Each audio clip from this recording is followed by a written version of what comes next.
Das da hinter uns ist zwar ein Leuchtturm. Aber wir sind nicht am Meer. Und wir stehen zwar auf dem Berg Sinai. Aber nicht in Ägypten. Dieser Berg Sinai, der Mont Sinai, steht nämlich in der Nähe von Reims, in der Champagne.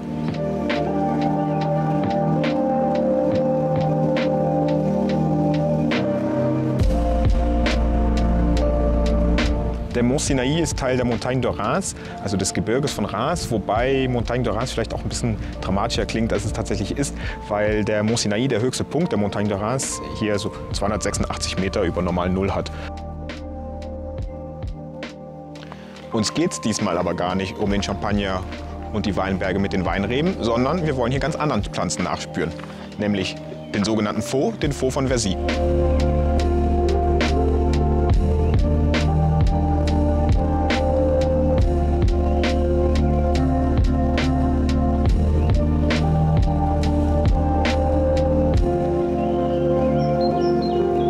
Als wir vor ein paar Jahren zum ersten Mal hier waren und Mathieu mir gesagt hat, dass diese Bäume Faux heißen, dachte ich, ja, Faux käme von Faux. Also falsch, unrichtig. Und dachte mir noch, das finde ich eigentlich einen sehr passenden Namen, weil diese Bäume ja irgendwie nicht so ganz richtig und nicht so gerade, sondern irgendwie falsch gewachsen sind, also Faux. Aber weit gefehlt, weil Faux kommt nicht von Faux, sondern Faux ist einfach nur die Mehrzahl von Faux. Und Faux wiederum ist ein aus dem Lateinischen, nämlich von Fagus kommendes altfranzösisches Wort für Être, also Buche.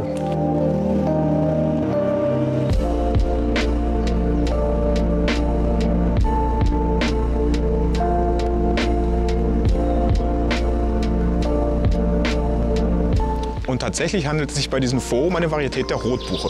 So eine Rotbuche, die wird ja gut und gerne mal 30 Meter hoch und wächst relativ gerade nach oben. Die Faux, die wachsen aber eben nicht nach oben, sondern wie ein Korkenzieher in alle Richtungen gleichzeitig. Von diesen Faux gibt es hier in Verzy ungefähr 800.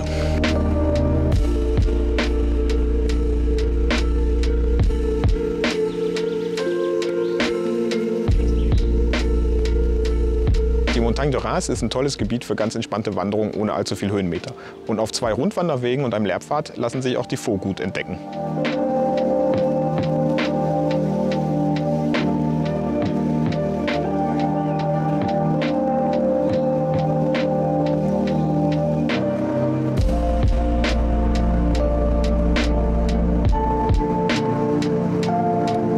Es ist aber nicht so, dass es diese Faux nur hier in der Champagne geben würde.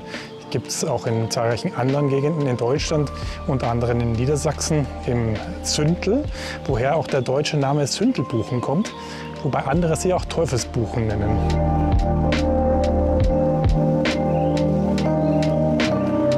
Eine der Erklärungen für das Entstehen dieser merkwürdigen Bäume ist, dass hier nicht ganz saubere Mächte im Spiel waren. In Verzy gibt es noch die Erklärung, dass hier im Mittelalter ein Eremit gelebt hat und der sich auf diese Weise hier in diese Landschaft eingeschrieben hat. Es gibt auch etwas wissenschaftliche Erklärungen, zum Beispiel, dass es mit den Bodenverhältnissen hier oder dem Klima hier zu tun hat. Oder aber auch, dass es sich einfach um eine genetische Variation handelt. Lothar und ich haben aber noch eine ganz andere Erklärung und die finden wir viel überzeugender. Ja, wir sind ja hier mitten im Champagneranbaugebiet und es wirkt auf mich so ein bisschen, als hätten diese Bäume einfach zu viel von diesen lokalen Spezialitäten genossen.